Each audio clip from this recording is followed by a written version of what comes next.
രണ്ട് ചിന്താഗതിക്കാരാ. നീ വേണേ കെട്ട്, നീ എന്തിനാ ആവശ്യമില്ലാതെ പറയുന്നത്? ചിലവര് പറയും വേണ്ട ഇങ്ങനെ തന്നെ മതി, മോളെ അങ്ങനൊന്നും പറയല്ലേ, കെട്ടത്തിലൊന്നും പറയില്ല. ഞാനൊന്നും വേണ്ടി ഇങ്ങോട്ട് പറയാം. നിയമപരമായിട്ട് അദ്ദേഹത്തിന്റെ വൈഫാണ് ഞാൻ ഇപ്പോഴും. രേണു സുധി എന്ന് പറയുന്ന നമ്മുടെ സുധിച്ചേട്ടന്റെ ഭാര്യ ഇപ്പൊ നാടകങ്ങള് കാര്യങ്ങളിലേക്കൊക്കെ പോയിട്ട് പരമാവധി പൈസയും കാര്യങ്ങളും ഒക്കെ അവരുടെ ഏർണിങ്സ് അവർ തന്നെ ഉണ്ടാക്കിയിട്ട് ജീവിക്കാൻ വേണ്ടിയിട്ടുള്ള തത്രപ്പാടിയിലാണെന്ന് പറയാം. അപ്പൊ അങ്ങനെ പോകുന്നതിനിടയ്ക്കാണ് ദാസേട്ടൻ കോഴിക്കോടിന്റെ കൂടെ കഴിഞ്ഞ ദിവസം ഒരു റീല് ഇൻസ്റ്റാഗ്രാമിൽ പ്രത്യക്ഷപ്പെട്ടത്. ഒരു ദിവസം മുൻപ് തന്നെ ദാസേട്ടൻ കോഴിക്കോടിന്റെ ചാനലിൽ വന്നിരുന്നു, ഇങ്ങനൊരു റീല് വരുന്നുണ്ട് എന്ന് പറഞ്ഞിട്ടൊരു അപ്ഡേറ്റ് വന്നായിരുന്നു. അപ്പോൾ അതെല്ലാവരും കാത്തിരുന്നു. റീല് വന്നു, റീല് വൈറലായി. വൈറലാകാനുള്ള ഒരു റീസൺ എന്താണെന്ന് ചോദിച്ചാൽ നമുക്കറിയാവുന്ന കാര്യമാണ്. ഞാനിവിടെ കൊടുക്കാം, ആ റീൽ ഞാൻ കൊടുക്കാം, അപ്പോൾ നിങ്ങൾക്ക് മനസ്സിലാവും എന്താണ് റീസൺ എന്നുള്ളത്. അപ്പം ഒന്നാമത് സുധിച്ചേട്ടന്റെ ഭാര്യയാണ്. സുധിച്ചേട്ടൻ നമ്മളെല്ലാവരും ഇഷ്ടപ്പെടുന്ന ഒരാളാണ്. അപ്പോൾ നമ്മൾ എല്ലാവരും എന്ന് പറയുന്നത് സുധിച്ചേട്ടനെ ഇഷ്ടപ്പെടുന്ന ഒരുപാട് പേരുണ്ട്. അതായത് പല ഏജിലുള്ള പല ഏജ് ഗ്രൂപ്പുകളിലുള്ള ഒരുപാട് പേരുണ്ട്. ഈ സ്റ്റാർ മാജിക്കിലും ആണെങ്കിലും കോമഡി ഷോകളിലാണെങ്കിലും ഒരുപാട് പേര് പണ്ട് തൊട്ടേ കണ്ടുവരുന്ന ഇഷ്ടപ്പെട്ടു വരുന്ന ഒരുപാട് പേരുണ്ട്. അപ്പോൾ അങ്ങനെയുള്ളവരൊക്കെ സുധിച്ചേട്ടനോടുള്ള സ്നേഹം മൊത്തം ഈ സുധിച്ചേട്ടന്റെ മരണശേഷം ഈ ഒരു ഭാര്യയിലേക്ക് മാറി. അതായത് മോളായിട്ടും സഹോദരിയായിട്ടും എല്ലാവരും ആ ഒരു വ്യക്തിനെ കാണാൻ തുടങ്ങി. അവരുടെ മക്കളെ ആണെങ്കിലും അത്രയധികം എന്താ പറയാ ആ ഒരു രീതിയിലാണ് അവർ കണ്ടത്. കാരണം പിന്നെ അവരുടെ ഒരുപാട് സഹായങ്ങൾ അവർക്ക് നൽകി, വീടും കാര്യങ്ങളൊക്കെ ഈ അടുത്ത് അവർ വെച്ചു, അങ്ങനെയുള്ള കാര്യങ്ങളൊക്കെ നടന്നു. അപ്പോൾ അങ്ങനെ ഇരിക്കുന്ന സമയത്താണ് ഇവർ നല്ല രീതിയിൽ ജീവിക്കുന്നു. അതിനിടയിൽ രേണു സുധിക്ക് ഒരുപാട് വിമർശനങ്ങളും കാര്യങ്ങളും വരുന്നുണ്ടായിരുന്നു. കല്യാണം കഴിച്ചിട്ട് ഭർത്താവ് മരിച്ച ഒരു വ്യക്തിയല്ലേ, നീ എന്താണ് ഇങ്ങനെ മുടി ഇങ്ങനെ സ്ട്രെയിറ്റ് ചെയ്ത് നടക്കുന്നത്, അല്ലെങ്കിൽ അങ്ങനെയുള്ള വിമർശനങ്ങളൊക്കെ ചെറിയ രീതിയിൽ ഓൾറെഡി വന്നുകൊണ്ടിരുന്ന ഒരാൾ തന്നെയായിരുന്നു. അപ്പോൾ അതിനുള്ള ഒരു മറുപടി എന്നോണ്ട് എപ്പോഴും ഇന്റർവ്യൂവും കാര്യങ്ങളൊക്കെ കൊടുത്തിട്ട് അത്യാവശ്യം അതിന് മറുപടിയും ആള് കൊടുക്കാറുണ്ട്. അപ്പൊ അങ്ങനെ ഇരിക്കുന്ന സമയത്താണ് ഈ ഒരു ദാസേട്ടൻ കോഴിക്കോടിന്റെ കൂടെയുള്ള റീല് വരുന്നത്. അപ്പൊ ഈ റീല് വന്ന സമയത്ത് തന്നെ സ്വാഭാവികമായിട്ടും നമുക്ക് ഊഹിക്കാവുന്നതേ ഉള്ളൂ, നെഗറ്റീവ് കമന്റ്സ് നല്ല രീതിയിൽ വന്നു. നല്ല രീതിയിൽ നെഗറ്റീവ് കമന്റ്സ് വന്നു. നമുക്കറിയാം ഒരു റീല് നെഗറ്റീവ് കമന്റ്സും കാര്യങ്ങളും കൂടുതലായിട്ട് വരുവാണെങ്കിൽ അത് എന്തായാലും റീച്ച് ആവും. അപ്പോൾ അങ്ങനെയുള്ള സിറ്റുവേഷനിൽ ആ ഒരു റീല് 2 മില്യൺ അടക്കം കടന്നു. അത്യാവശ്യം ഇൻസ്റ്റാഗ്രാമിൽ അത് റീച്ചായി. അതോടുകൂടിയിട്ട് അതിന്റെ താഴെയുള്ള നെഗറ്റീവ് കമന്റുകൾ ഒരുപാട് അവരെ അത്രയും മോശം രീതിയിൽ പറഞ്ഞുകൊണ്ടുള്ള കമന്റുകൾ വന്നു. അതിൽ തന്നെ ഒരുപാട് പേര് എനിക്ക് മനസ്സിലായിടത്തോളം ഒരു കാര്യം എന്താണെന്ന് വെച്ചാൽ നല്ല അവരുടെ ഭാവി നല്ല രീതിയിലാണെന്ന് ആഗ്രഹിച്ചുകൊണ്ടുള്ള ആൾക്കാരും ഉണ്ട്. അതുപോലെ അവരെ മനഃപൂർവ്വം അധിക്ഷേപിക്കുന്ന ആൾക്കാരുണ്ട്. അങ്ങനെ ഒരുപാട് പേരുണ്ട്. അപ്പൊ അതിൽ കുറച്ച് കമന്റ്സുകൾ നമുക്ക് വേണമെങ്കിൽ ഒന്ന് വായിക്കാം. പോസിറ്റീവും നെഗറ്റീവും കമന്റ്സുകൾ ഉണ്ട്. നമുക്ക് കുറച്ച് കമന്റ്സുകൾ മിക്സ്ഡ് ആയിട്ടുള്ള കമന്റ്സുകൾ വായിക്കാം. പുള്ളി ഉണ്ടായിരുന്ന സമയം ഇതുപോലെ അഭിനയിക്കാനൊക്കെ അവസരങ്ങൾ കിട്ടിയിരുന്നെങ്കിൽ നെഗറ്റീവ് കമന്റ്സ് ഒഴിവായി പോയേനെ. ആള് പോയതിനു ശേഷം ഇങ്ങനെയൊക്കെ സീൻ ചെയ്യുമ്പോൾ സ്വാഭാവികമായിട്ടും ആളുകൾ രണ്ട് സൈഡ് ചിന്തിക്കും. നിങ്ങളുടെ ശരി എന്താണെന്ന് വെച്ചാൽ ചെയ്യുക. അതായത് ഒരു ക്രിറ്റിസിസം ആണോ എന്ന് ചോദിച്ചാൽ എന്തുകൊണ്ടാണ് ആളുകൾ ഇങ്ങനെ പറയുന്നത് എന്ന് പറഞ്ഞിട്ട് നിങ്ങളുടെ ഇഷ്ടം ചെയ്യുക എന്ന് പറഞ്ഞിട്ടാണ് നല്ല രീതിയിലൊരു കമന്റ്. ഞാൻ എന്റെ സുധിച്ചേട്ടന്റെ ഓർമ്മകളിലൂടെ ജീവിക്കുന്നു പറഞ്ഞിട്ട് ആള് കളിയാക്കുന്ന രീതിയിലൊരു കമന്റ് കൂടിയുണ്ട്. അപ്പൊ അതിന്റെ കൂടെ തന്നെ ആക്ടിങ് ആണ് ഓക്കെ, ബട്ട് ഇത് വളരെ അധികം മോശമായി. കമന്റ് ബോക്സിൽ കണ്ടു എനിക്കും ഫുഡ് കഴിക്കണമെന്ന്. അതിന് ഇങ്ങനെ ഒരു വീഡിയോ അല്ലാതെ വേറെ എടുക്കാൻ കഴിയില്ല രേണു. തന്നെ ഞാനും സപ്പോർട്ട് ചെയ്യുന്ന വ്യക്തിയായിരുന്നു ഇക്കാര്യത്തിൽ. അത് ഇല്ലടോ, സുധിച്ചേട്ടൻ പോയിട്ട് ഇങ്ങനെ വേണമായിരുന്നു, മോശം തന്നെയായി. അതായത് നെഗറ്റീവ് കമന്റ് ആണ്. അഭിനയിച്ച് ജീവിക്കാം, പക്ഷെ ഈ വീഡിയോ മോശമായി പോയി. എല്ലാവർക്കും എന്തൊരു സ്നേഹമാണ് കൊല്ലം സുധിച്ചേട്ടനോട്. എന്നിട്ട് എന്തൊക്കെ ചെയ്തു സുധിച്ചേട്ടനും കുടുംബത്തിനും വേണ്ടി പറ, കേക്കട്ടെ.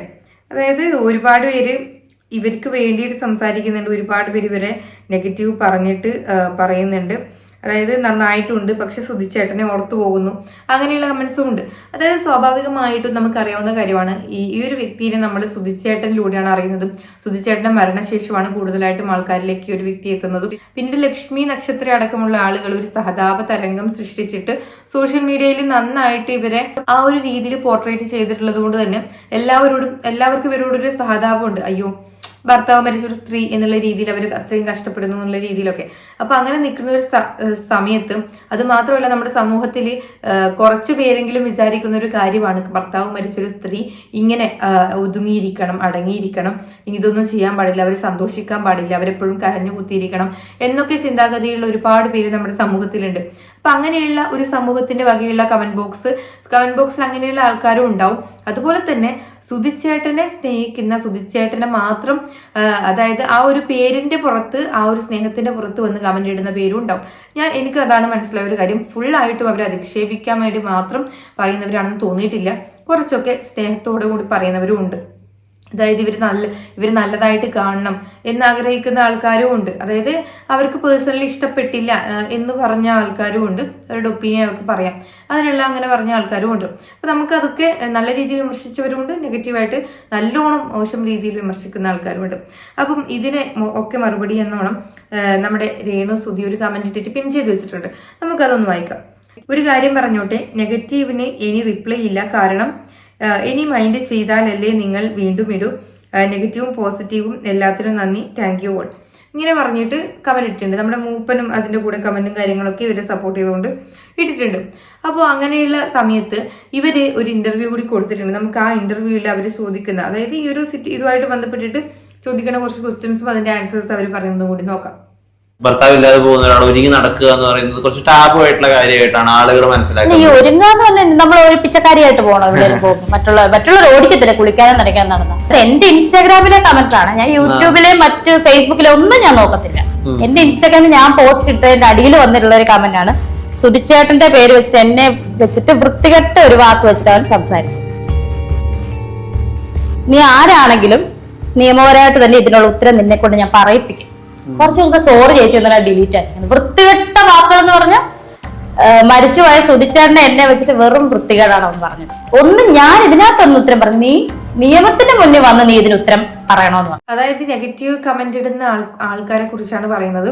അത്രയും മോശം രീതിയിൽ ഭാര്യയും ഭർത്താവുമാണ്, എന്നിട്ട് പോലും അവരെ രണ്ടുപേരെയും വെച്ചിട്ട് അത്രയും മോശം രീതിയിൽ കമന്റ് ഇടുന്ന ആൾക്കാർ വരെയുണ്ട്. അതൊക്കെ വളരെ മോശമായിട്ടുള്ള കാര്യം തന്നെയാണ്. മരിച്ച ഒരാളെയും അദ്ദേഹത്തിന്റെ ഭാര്യയെയും പറ്റിയിട്ട് ഒരുമിച്ച് വളരെ മോശം രീതിയിൽ വേറെ രീതിയിലൊക്കെ പറയാന്ന് പറയുന്നത് തന്നെ അത്രയും മോശം രീതിയിൽ. അവരെങ്ങനെയെങ്കിലുമൊക്കെ ജീവിച്ച് പോകട്ടെ, എന്തിനാണ് അവരെ വെറുതെ ഉപദ്രവിക്കാൻ നിൽക്കുന്നത്? മനഃപൂർവ്വം ഉപദ്രവിക്കുന്നതിനോടൊന്നും നമുക്ക് ഒരിക്കലും യോജിക്കാൻ പറ്റത്തില്ല. അവരുടെ സ്നേഹത്തോടു കൂടിയുള്ള ക്രിറ്റിസിസം ഉണ്ടല്ലോ, അതാണെങ്കിൽ ഓക്കെ. അതായത് അവരൊരു അമ്മ വിമർശിക്കണത് പോലെ കുറച്ച് പേര് പറയും, പെങ്ങളെ പോലെ കണ്ടിട്ട് അവർ കുറച്ച് പേര് പറയും. അങ്ങനെ സ്വന്തം കരുതി പറയുന്ന ആൾക്കാരുണ്ട്. അത് മാത്രമല്ലാതെ ഇവരെ മനഃപൂർവ്വം അടിച്ചമർത്തണം എന്ന് വിചാരിച്ച് നിൽക്കുന്ന സമൂഹത്തിൽ കുറച്ച് സൊസൈറ്റിയിൽ കുറച്ച് ആൾക്കാരും ഉണ്ട്. ഇപ്പൊ രണ്ട് തരമായിട്ടുള്ള ആൾക്കാരുണ്ട്. അപ്പൊ ബാക്കി കൂടി കേൾക്കാം. നിയമപരമായിട്ട് അദ്ദേഹത്തിന്റെ വൈഫാണ് ഞാൻ ഇപ്പോഴും. അല്ല, അതൊക്കെ ഇങ്ങനെ എടുത്ത് പറയേണ്ടി വരുന്നു.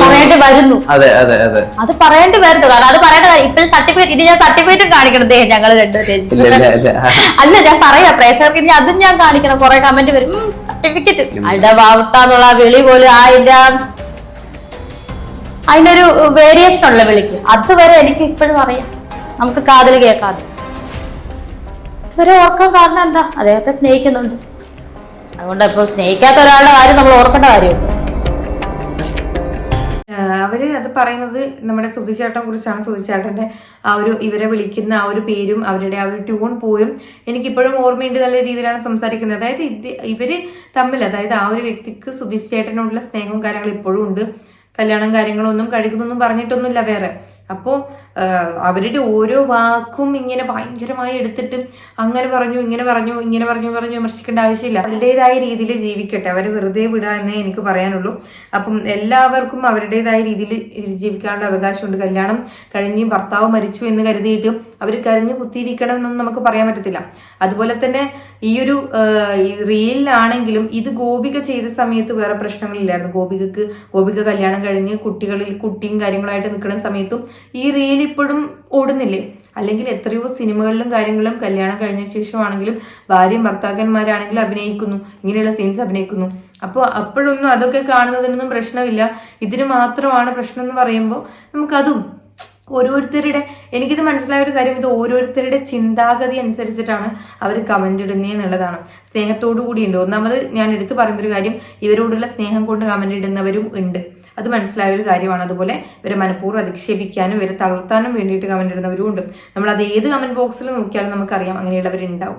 രണ്ട് ചിന്താഗതിക്കാരാ. നീ വേണേ കെട്ട്, നീ എന്തിനാ ആവശ്യമില്ലാതെ പറയുന്നത്? ചിലവർ പറയും വേണ്ട ഇങ്ങനെ തന്നെ മതി, മോളെ അങ്ങനൊന്നും പറയല്ലേ, കെട്ടത്തിലൊന്നും പറയില്ല. ഞാനൊന്നും വേണ്ടി ഇക്കോട്ട് പറയാം, ഒരു ചേച്ചിയാണ്, മോളെ സ്നേഹിക്കുന്ന ചേച്ചിയാണ്, മോള് ചെറുപ്പമാണ്, നാളെ ഒറ്റപ്പെടും, എന്നൊക്കെ പറഞ്ഞു. സുധിച്ചേട്ടന്റെ മക്കളെ കളഞ്ഞിട്ട് വേറെ കെട്ടിപ്പോയില്ലല്ലോ രേണു. ഇപ്പോഴും സുധിച്ചേട്ടന്റെ ഭാര്യയായിട്ട് എന്റെ മക്കളുടെ കൂടെ തന്നെയല്ലേ, അമ്മയായിട്ട് തന്നെയല്ലേ ജീവിക്കുന്നത്. പിന്നെ നീ എന്തിനാണ് വിഷമിക്കുന്നത്? നിന്റെ ഇഷ്ടം നീ ചെയ്യുക. അവൻ കൊല്ലത്ത് നിന്നാണ് പഠിക്കുന്നത്, ഫ്ലവേഴ്സ് ആണ് അവനെ പഠിപ്പിക്കുന്നത്, അഡ്മിഷൻ എടുത്ത് കൊടുത്തത്. VFS ആനിമേഷൻ പഠിക്കുകയാണ് കൊല്ലത്ത് അറേന കോളേജ്. അപ്പൊ അതുകൊണ്ടാണ് അവൻ ഇവിടെ ഇല്ലാത്തത്. അതിനും കമന്റ്സ് വരും, അവനെ അടിച്ചിറക്കി. മക്കളുടെ പഠനവും കാര്യങ്ങളും ഒക്കെ നോക്കുന്നത് ഫ്ലവേഴ്സ് ആണെന്നാണ് പറയുന്നത്. അപ്പോൾ അതൊരു നല്ല കാര്യം തന്നെയാണ്. ഫ്ലവേഴ്സ് ആ രീതിയിൽ മക്കളുടെ കാര്യങ്ങൾ നോക്കുന്നുണ്ട്. അതുപോലെ വീടും കാര്യങ്ങളാണെങ്കിലും അത്യാവശ്യം നല്ല രീതിയിലായി. അതുപോലെ തന്നെ ഇവർ വേറൊരു കാര്യം കൂടി പറയുന്നുണ്ടായിരുന്നു. അതായത് ഈ വീട് എന്ന് പറയുന്നത് എൻ്റെ പേരിലല്ല, മക്കളുടെ പേരിലാണ്. പലരും പറയുന്നുണ്ട് ഈ വീടും കാര്യങ്ങളൊക്കെ അവക്കാണ്, അങ്ങനെ ഇങ്ങനെ. എല്ലാം മക്കളുടെ പേരിലാണ്, സുധിച്ചേട്ടന്റെ മക്കളുടെ പേരിലാണ്, അല്ലാതെ എൻ്റെ പേരിലല്ല എന്ന് തന്നെ പറയുന്നുണ്ട്. അപ്പൊ ഈ ഒരു വിഷയത്തിൽ ഇത്രേ പറയാനുള്ളൂ. അവരവരുടെ വഴിക്ക് വിടുക, അവരവരുടെ രീതിയിൽ ജീവിച്ചോട്ടെ. അപ്പൊ നമുക്ക് എന്താ പറയാ, നല്ല രീതിയിലുള്ള ക്രിറ്റിസിസം ആണെങ്കിൽ ഓക്കെ, പക്ഷെ അവരെ വേദനിപ്പിക്കുന്ന രീതിയിൽ അത്രയും മോശം രീതിയിലുള്ള കമന്റുകൾ പരമാവധി ഒഴിവാക്കാൻ ശ്രമിക്കാന്നേ പറയാനുള്ളൂ. അപ്പൊ എന്തായാലും ഈ ഒരു വിഷയത്തിൽ നിങ്ങളുടെ അഭിപ്രായം എന്താ താഴെ കമന്റ് ചെയ്യുക. ഈ ഒരു വീഡിയോ നിങ്ങൾക്ക് ഇഷ്ടപ്പെട്ടിട്ടുണ്ടെങ്കിൽ ലൈക്ക് ചെയ്യുക. അതുപോലെ നമ്മുടെ ചാനൽ ആദ്യമായിട്ട് കാണുന്നവരാണെങ്കിൽ സബ്സ്ക്രൈബ് ചെയ്യാനും മറക്കണ്ട.